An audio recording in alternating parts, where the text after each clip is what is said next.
50 different people that flew in just to be here today to celebrate the special day for Dale and Christy, and I know they appreciate it, so thank you for being here on their day and making that day special. I'd also like to thank Hank and Shelly. This week has been absolutely perfect. You opened up your family, your arms, your home to us. Everyone has felt welcome and had a great time. From the barbecue on Thursday to the wedding that we just participated in, which was awesome. You did a great job, and thank you for helping make this day a reality for Christy and Dale. Annalyn, where are you at?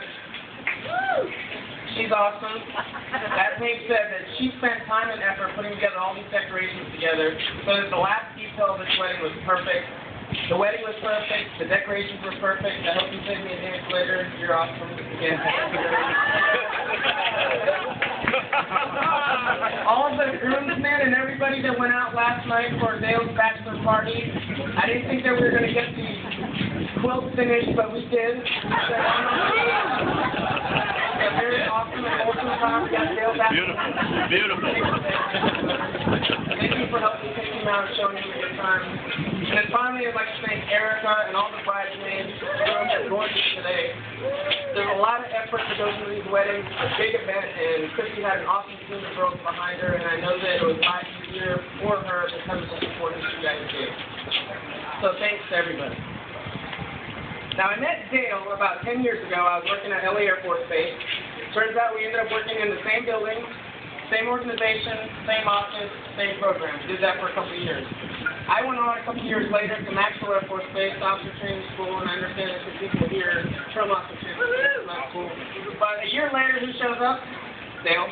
Working in the same building, same organization, doing the same job.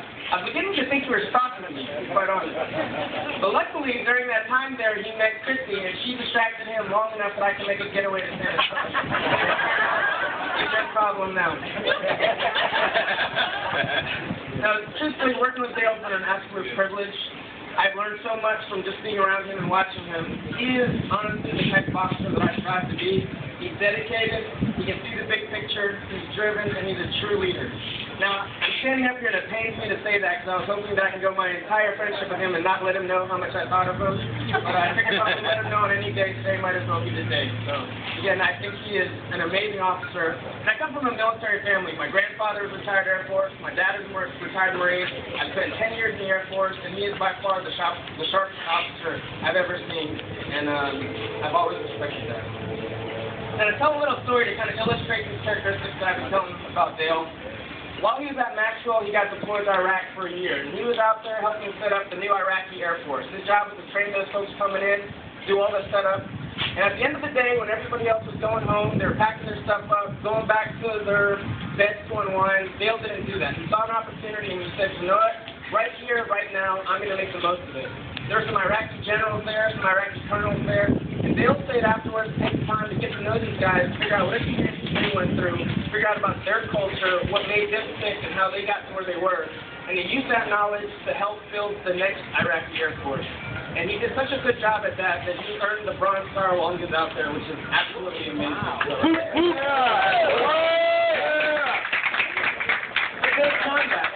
Dale, as long as I've known him, has been the utmost professional, but he didn't just stop there. He saw other opportunities around him and said, you know what, right here, right now, I'm going to make the most of it. I'm willing to bet anybody in here $100 that Dale is the only guy that went out to Iraq, got a Bronze Star, and can say, I met a local with the same motorcycle that I have, and I went 100 miles an hour to Saddam's spray field on that bike. Just before my commanding general showed up. I would say that's not the smartest decision that he's ever made, but that's an experience that Dale will never lose, and it's a story we've been telling for years. And the other story I'll tell about that time was, while he was out there, they're constantly under fire, and I know this, I call him up, and he's like, wait, hold on real quick, the siren's going off, I need to get under my desk. Things are blowing up in the background, he comes back on, and he's like, oh, hey, what's going on? But he sends me an email with a picture, and the email is entitled, War is Hell. Dale, what did you get yourself into this time?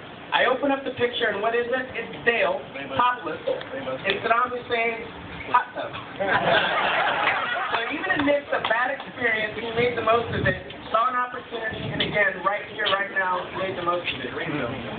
Now, Dale and I have a lot of common interests. We both are in the Air Force. We both ride and race motorcycles. But I'll tell you what, the reason why that guy is my best friend is not because of our common things that we enjoy, but it's our common experiences that we share. Some of the best days of my life have been spent with Dale at the racetrack on a motorcycle. And that's something that me and him share that no one else will be able to take away from us. That was our experience. During that time, we also had some bad experiences, though. We lost one of our best friends.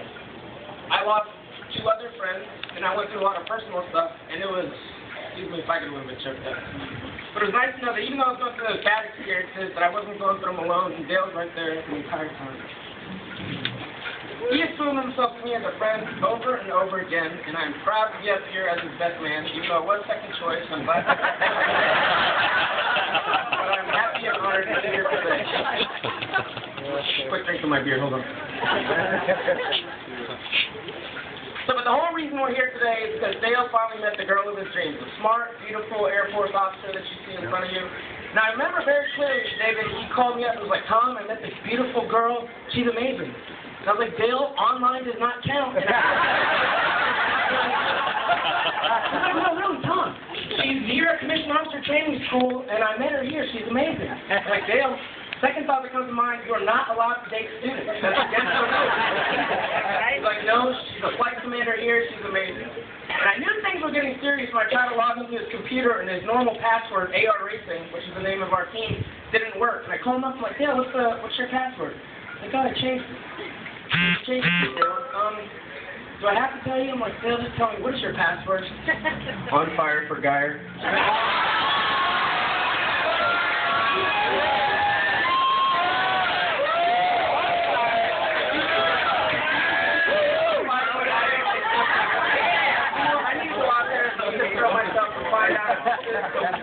Everything that he said today. When I met her, he was everything that he said and more. The thing that sticks out the most about Chrissy to me is when I was on my way to Montgomery, I was just passing through, I was with a friend, and she called me up, knew I was coming through. I was like, you know what, I'm not going to be in town, but you can stay at my house. Here's the key to my house. Here's the combination of my garage. My house is your house. And you have a heart of gold, and I have no doubt that you got that from your amazing parents. And I've always appreciated that about you. Well exceeded Dale's standards.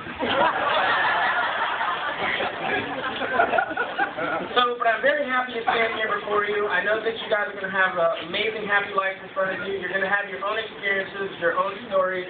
And I want to pass on something that I've learned over the past 10 years. And one of those things is life is short. You got to make the most of every opportunity and moment that's out there. And 2, that there's nothing in this world worth having unless you have someone to share it with.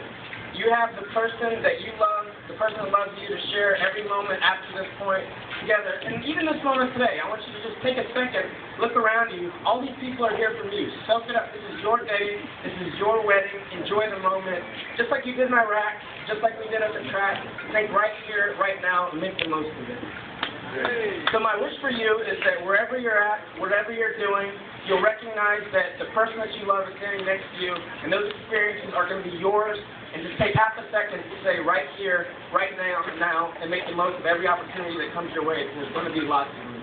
So I'd like to make a toast to Dale, Chrissy, and right here, right now. I love you.